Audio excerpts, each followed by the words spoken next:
حدیث میں آتا ہے کہ جس کے اندر 4 خصلتیں ہیں وہ منافق ہے۔ کون کون سی؟ جب بولے تو جھوٹ بولے، اور جب اس کے پاس امانت رکھی جائے تو خیانت کرے، جب وعدہ کرے تو پورا نہ کرے، اور جب کسی سے لڑے تو گالیاں بکے۔ فرمایا جس کے اندر یہ 4 خصلتیں ہیں وہ کامل منافق ہے، اور جس میں ان 4 خصلتوں میں سے کوئی ایک خصلت ہے تو اس میں نفاق کا کچھ حصہ موجود ہے۔ اب میں اور آپ اپنے آپ کو کٹہرے میں رکھ لیں۔ قرآن مجید فرقان حمید کی تعلیمات، اللہ کے رسول علیہ السلام کی تعلیمات کو سننے کا مطلب یہ نہیں ہوتا کہ صرف کانوں کی لذت لیں اور چلے جائیں۔ اپنی ضمیر میں عدالت لگایا کریں اور ہم دیکھیں کہ ہمارے اندر کیا ان خصلتوں میں سے کوئی خصلت تو نہیں آ گئی، کیا ہماری زبان پہ غلیظ لفظ تو نہیں آتے، ہم گالیاں تو نہیں دیتے، ہم وعدہ کر کے اس وعدے کو توڑتے تو نہیں، وعدہ وفائی نہ کرنا یہ تو ہمارے اندر نہیں آ گیا، اور جب کوئی امانت ہمارے پاس رکھ لے پھر اس کو ہم امانت واپس نہ کریں، یہ خصلت بد ہمارے اندر تو نہیں ہے، اور جھوٹ بولنا یہ عادت تو ہمارے اندر پیدا نہیں ہوگی۔ اگر یہ ہے تو حضور نے فرمایا جس کے اندر یہ 4 خصلتیں ہیں اس کے اندر کامل نفاق آ گیا، اور جس کے اندر ان میں سے ایک ہے اس کے اندر نفاق کا کچھ حصہ ہے۔ اللہ امت مسلمہ کو جھوٹ جیسے مرض سے نجات عطا فرمائے۔ حضرت ابو ذر غفاری رضی اللہ تعالیٰ عنہ فرماتے ہیں جب میں حضور کی خدمت میں حاضر ہوا، اسلام کی دولت سے مالا مال ہوا،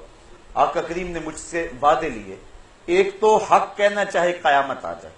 دوسری بات خدا کے راستے میں ملامت کرنے والے کی ملامت سے نہیں ڈرنا۔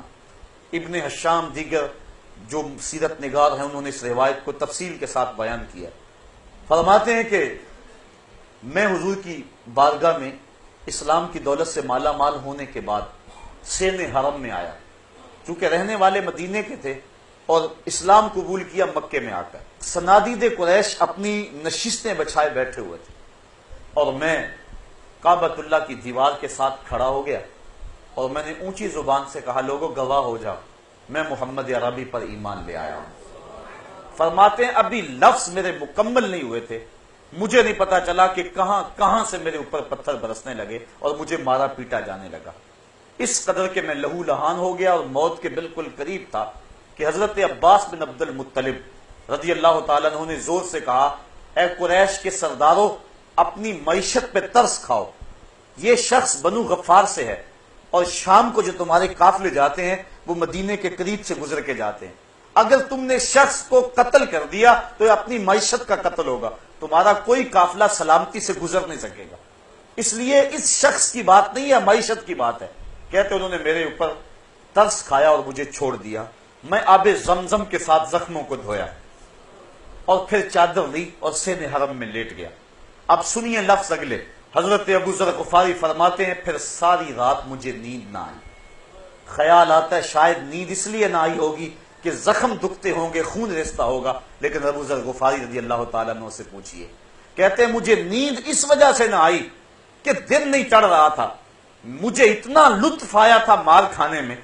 راہ خدا میں جو زخم آئے تھے ان کی لذت ایسی تھی، میرا جی چاہتا تھا کہ جلدی دن چڑھے، قریش دوبارہ آ کے اپنی مسندوں پہ بیٹھے اور میں کعبے کی دیوار کے ساتھ کھڑے ہو کے دوبارہ رب کی توحید اور رسول کریم کی رسالت کا اقرار کروں، اور وہ اسی طرح میرے اوپر ٹوٹ پڑے اور میرا وہی حال ہو جو میرا گزشتہ دن حال ہوا اور وہ لذت مجھ کو آئے۔ تو کہتے ہیں ساری رات تڑپتے میں نے گزار دی، آج رات ہی لمبی ہوگی دن ہی نہیں چڑھ رہا تھا، اور یوں ساری رات انتظار کرتا رہا، صبح ہوئی دھوپ چمکی تو میں کعبۃ اللہ کی دیوار کے ساتھ کھڑے ہو کے جو کل جملے کہے تھے وہ آج کہے، اور پھر دوبارہ وہ میرے اوپر ٹوٹ پڑے اور مجھے وہ مارتے رہے، اور حضرت عباس ابن عبد المطلب رضی اللہ تعالیٰ عنہ دوبارہ مزاحمت کر کے میری جان چھڑائی، اور پھر میں نے زخموں کو دھویا، اور اگلی رات پھر میں اگلے دن کے انتظار میں لیٹا رہا کہ وہ لمحے آئیں اور دوبارہ مجھے راہ خدا میں پیٹا جائے۔ یہ ہیں وہ لوگ جنہوں نے راہ خدا کے اندر سب کچھ قربان کر دیا۔ تو ان کو منافق ہنستے تھے آپس کی مجلسوں کے اندر، وہ کہتے ہیں یہ بے وقوف ہیں، اللہ فرماتا ہے یہ بے وقوف نہیں ہے، تم بے وقوف ہو اور تم اس لذت سے آشنا ہی نہیں ہو۔ اللہ تعالیٰ مجھے آپ کو اپنی رحمتوں کے حصار میں رکھے، اور اللہ ہمارے ایمان کو وہ قوت اور تقویت عطا فرمائے کہ ہم نبی اور اس کے پیارے محبوب علیہ السلام اور اللہ جل شانہ کے لیے اپنا سب کچھ قربان کرنے کے لیے ہر وقت تیار رہیں۔